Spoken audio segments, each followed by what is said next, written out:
Hi guys, it's EsoPa, and today we're going to be talking about playing conservatively and playing smartly, learning how to use our elixir, how to set up defenses in this new meta where cards like Lightning, cards like Rocket, Executioner is now at play, and I'm going to be doing this through the lens of this new deck I've been playing.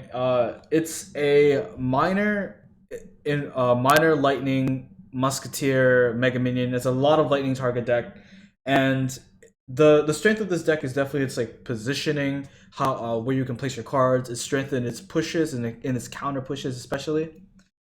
This deck does have pretty big weaknesses though. One, if you meet a deck that does not have any lightning targets, aka they have Skarmy, they have Fire Spirits, they have minions, a lot of cheap swarmy troops. Two, and this compounds the problem, if there is this deck has a lack of AoE wave clear, as in the only thing that you really have is the log. If you're kind of caught without a paddle, like caught up a river, without a log, without this AoE wave clear, if a bunch of stuff is coming at you, you're gonna have a bad time. But other than that, like this deck is very reactive, and you can definitely defend almost any kind of push with this as long as you know how to set up your pushes, your defenses correctly. Then you have a strong counter push. So let's start off with I think I want to watch this golem replay. This golem replay. This is a very well. This was last meta before this executioner came out, and this golem deck I played it too. It's a strong deck where you pump up and then you just do golem pushes after golem pushes over and over and over again, trying to beat down the opponent with elite barbarians as this really strong defense. Nowadays, elite barbarians is a lot weaker. They can be kited everywhere, and you're going to see this happen. I don't let his pumps get up, and I hold off his golems pretty easily with musketeers, with cannons, and let's go into it. Let's go ahead and watch it.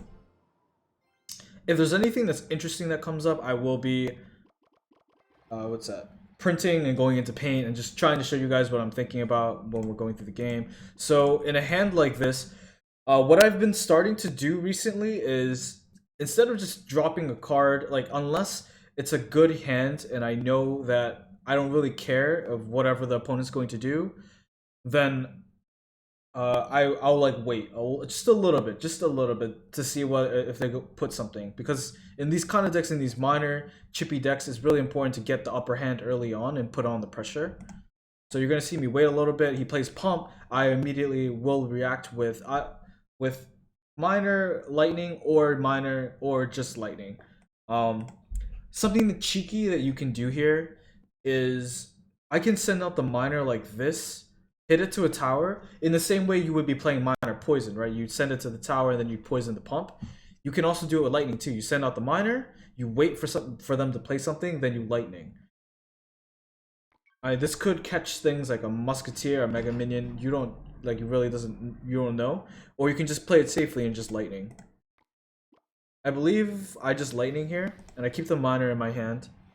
When you lightning a pump, they always get 1+ lead on you because you can only really deny one elixir from them. He drops elite barbarians at the bridge because he sees I lightning.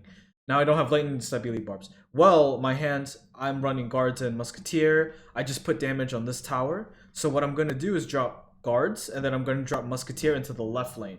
When you look at this map, you're going to be thinking of the map like this. Through the middle. If you play a unit here around this area, it'll go this way. If you put a unit here, it'll go this way, right? So I want the musketeer going into the lane that has that has more damage on it. Just like that. He zaps the guards. He kind of overextends here. My musketeer does take one hit, and I'm going to counterattack off of this push because I want him to use elixir here. He saves.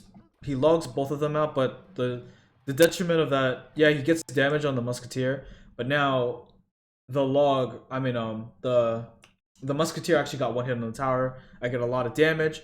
He plays a late musketeer for what reason I don't know. I'm able to counter it here.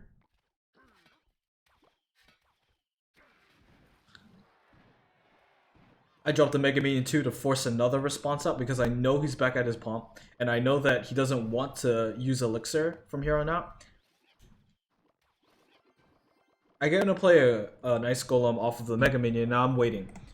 The only place he should be putting his pump should be here, so I should be looking to lightning like this to keep the game going. I want to keep the golem down as much as possible so he can't do multiple pushes on me. And this hand is not proactive at all. I don't have miner, so I can't even counterattack even if I wanted to. He's holding Elite Barbarians and he's waiting. He's waiting. He's waiting. He drops Mega Minion on the left side, which is interesting. Now I can drop Musketeer as a response. And now I'm holding guards, waiting for Elite Barbarians. If this goes through, Musketeer takes the Mega Minion and I can set up my defenses. So when you're in a position like this, I think this is a good time to go ahead and go to paint. Let's see here and no. And give me a second. There it goes. Open this up.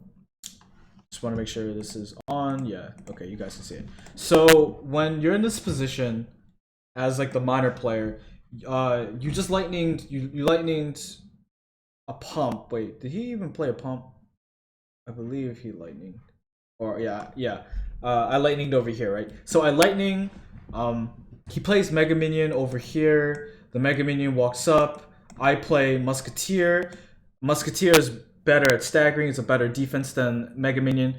Musketeer will take a Mega Minion if it's alone. So I know that I keep my elixir on the board. This Musketeer stays on the board, right? A lot of players will take a look at this golem right here. And they won't really think about like where the golem will be in 10 seconds, in 5 seconds, in 15 seconds, right? And then they don't think of the ramifications of that. Like, where are your units going to be, and how am I going to defend? I know that if this golem is over here and my musketeer is over here, where are they going to meet? Well, the golem will walk. By the time it's at the bridge, my musketeer will also be at the bridge, right? So they're gonna clash around this area. What does that mean? Well, I want to keep this musketeer alive. I have guards. I have ice golem. I know I can keep this alive if he doesn't lightning it. I haven't seen lightning yet, but I'm pretty sure this isn't lightning because he showed me zap and log. So when let's see. So when the musketeer and the golem meet in the middle, I want to use my cannon. I'm gonna place my cannon like this. So my cannon will be right here. The musketeer will be here. The golem will be here walking into the cannon, and I'm going to be protecting the musketeer as much as possible. And I'll be logging, oh god, I keep going a little bit too far. And I'll be logging, I'll be trying to keep this alive as much as possible. And then, alright, so now that we know what I'm going to do, right? What would most players do? Well, most players would probably let this musketeer walk up. They would set up the cannon like here, right? So the musketeer dies because it's not being protected. Most likely a player will play musketeer here. This musketeer shoots at this one, and then the golem walks in, and then you can defend. I don't really like this defense because I prefer keeping this musketeer alive when possible. If I felt like I couldn't protect it, if I felt like this guard and this ice golem weren't in my hand and I couldn't do anything about it, I would let this musketeer die and defend the golem on my turf. So now that, alright, so let's go ahead and go back here, go back to the game, see what happens. I send out the miner puts damage on the tower, his musketeer gets it. I set up the cannon. The cannon does damage here. I could have pulled it just a little bit further. Cannon's doing damage. Musketeer's doing damage. As soon as this pops, I drop guards. Guards will help me. Guards will tank the musketeer. And now this full health musketeer is still on the board. I can go ahead and attack again. Put even more pressure on him. I see Elite Barbarians. I have lightning. This is looking to be a really good lightning target. And this entire time, this musketeer right here is the same musketeer that I played all the way back here. That's my unit retention. That's playing smartly, understanding what this deck can do at this moment. He cannot lightning, like even if say he did have lightning, he would have to lightning. The way he would choose was he would have to lightning the musketeer here, the cannon here, but he can't get the tower. Or he would have to lightning like musketeer, tower, and then the cannon would still be here. You when lightning's on the board, you have to make them make choices. He drops Golem, which is the weird choice. He still has 900 HP. He could have just pumped and kept the game going. But now what this Golem tells me is that he's going all in. So all I have to do is stop his Golem push right now, which I know is not going to be supported by pumps. So it's going to be a weak Golem push. And I know that I'm free to place my cannons, my musketeer, my mega minion anywhere because I know this is not lightning. The only thing I have to be worried about is elite barbarians at like the bridge to take me off guard or something. So what I did here was I dropped ice golem, then I dropped musketeer, and now I have like a little kind of push. This ice golem deters a lot of the units from the back, and while the musketeer shoots at the golem, this cannon is in a 4-3 plant, the furthest plant that you can take for tanks. I take out the musketeer. I see this push over here. I drop guards. I bring everything to the middle. I keep bringing it to the middle with this ice golem. I see the mega minion over here. Unit retention. I'm keeping everything alive. I send out miner, and now it's about ending the game. So now I can start lightning here, and just cycling to lightning. There we go.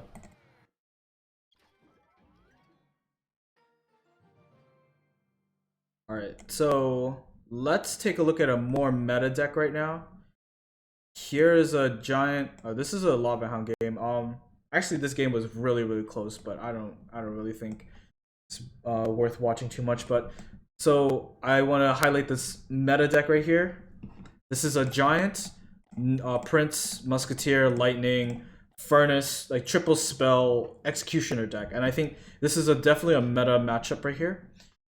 Miner typically favored. I would put the favor into the miner matchup over giant because you can definitely play around giant a lot, but it's a skill matchup definitely. So in this matchup, what I'm looking for is efficiency and value. I'm looking to play around Furnace, try and get value lightnings, set up my defenses correctly in the same way that I did before. This time I'm going to be aware because this time I'll learn that he has lightning, and then I'm going to be altering my cannon positioning and the way, like where I place my units so that he doesn't get any value from his spells. This is different from the Golem matchup because in this matchup he does not have pump. This matchup he has Furnace, he has a giant push, he has lightning. In the Golem matchup he had pump, he had Golem, he had log zap. So I could be more carefree, but in this matchup I can't be as carefree. I leak elixir here because I have nothing really that good in my hand and I'm not sure that I want to use log, so I wait till the Mega Man gets here. He makes a mistake here. If you're going to sit at 10, right, it's better to almost play Musketeer like back here. Well, actually, like, the truth is, like, you probably shouldn't play Musketeer because if you do it like this and you don't know what the opponent has, he doesn't know I have lightning. If I have lightning, I get value here. If I was him, I would probably have just played Prince over here or something. Prince probably would have been better, or Musketeer, even in this lane, would have been fine to avoid what happens here. Or just play Musketeer up here if he was going to play it. But what I'm trying to get at is this Furnace gets a free Mega Minion. And I put myself deeper in a hole, but he gives me a way back in. I get insane value here. I know I'm behind in Elixir because I, 1, floated, and 2, gave away a free Mega Minion. He drops Prince at the back. So I need to set up my defenses. In a hand like this, I don't want to be placing cannon first. Like, if you set up cannon like this, pre-placing it before knowing what he has, this Prince comes in, he just lightnings everything, and your cannon is gone. So I like to rely on my units. I'm going to be dropping guards here. I misdropped guards for some reason. I dropped guards like here to the left, and then one goes over here. Shouldn't have happened. I should actually just be dropping guards in the middle like this. You'll see it's just kind of odd. Takes it out. I'm forced to drop Ice Golem. He plays Executioner. I understand now that this is a giant lightning deck, as I've seen this deck in CRCS and in a lot of my competitive matches. So I need to be setting up carefully here. I drop Musketeer at the back. Executioner walks up. I'm expecting Giant. There's the Giant. Now I gotta play my cannon.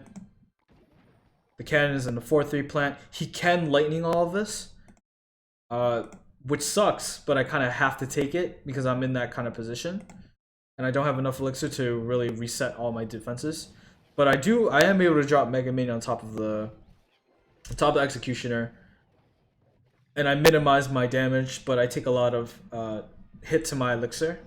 He drops Furnace, and now at this point, after me showing that I have lightning, I can't really expect him to play into my lightning anymore. So I know that at this point the game becomes really difficult. Like, what do I do with my hand now? Well, he just lightning, so I'm not scared to play Musketeer. Musketeer is a great stagger tool against Furnace because she just walks up, shoots at the fire spirits, nothing gets on her. She's not like archers where it's kind of like weird if they hit. She's not going to die. So right now, like, I know I'm behind in general. I need to play smartly in order to get back into the game and find value. I cannot give him good value on his lightning pushes anymore. That's my goal in my head, and if I can just fit in minor chip damage as when possible, when I'm not dying. So I drop Musketeer. Musketeer walks up. I'm looking to protect her. He hasn't dropped anything yet because she hasn't quite crossed the bridge. I mess up here because I waited too long and I drop Ice Golem. This is really bad. I should have just dropped Ice Golem when I still had the room. And so this is a basically wasted 2 elixir. The Prince takes her out. Now I'm getting ready to defend another push. I drop Mega Minion. The Mega Minion will die to the Musketeer.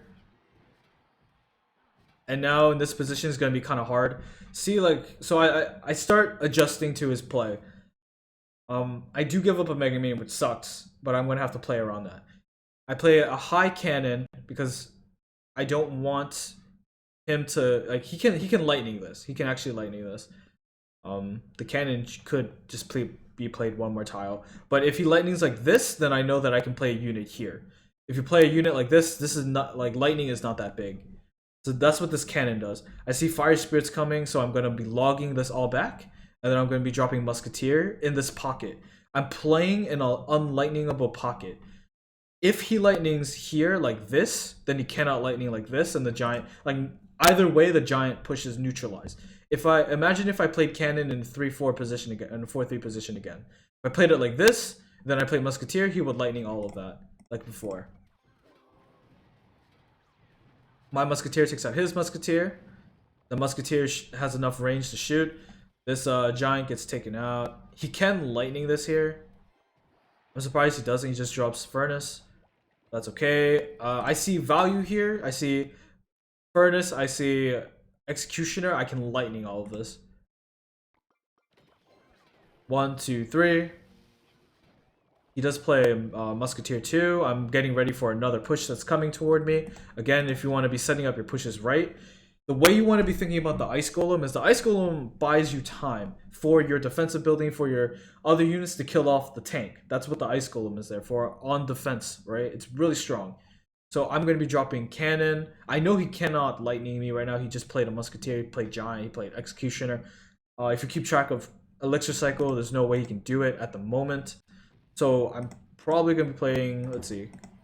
Actually, I played a really far cannon, but what I do here is interesting. I push the giant, because like this doesn't actually pull the giant. I push the giant with Ice Golem. Like that. It's a subtle move, and it's something that I did actually accidentally, but it actually saved my butt. So you can alter the unit positioning if you play things like Ice Golem like the Ice Golem does not care about a unit. It doesn't care about units. It just cares about buildings, right? Like for similarity's sake, I'm sure you guys played Miner, right? So say he uses Miner down here. Miner pops up. You drop Ice Golem on top of it. Ice Golem walks and then it moves the Miner away from the tower. That's essentially what the Ice Golem did here. Except this one is much harder to do. and I just did it accidentally. But I am able to push the giant all like as far as possible. He cannot lightning. There's no way he can lightning here. And I counterattack. He gives me value with his furnace, so I'm going to send out miner. I see value here. I'm going to lightning. And now it's up to me to defend as best as possible. I see this is almost dead, so I log back, play guards. And now this tower is within lightning log range.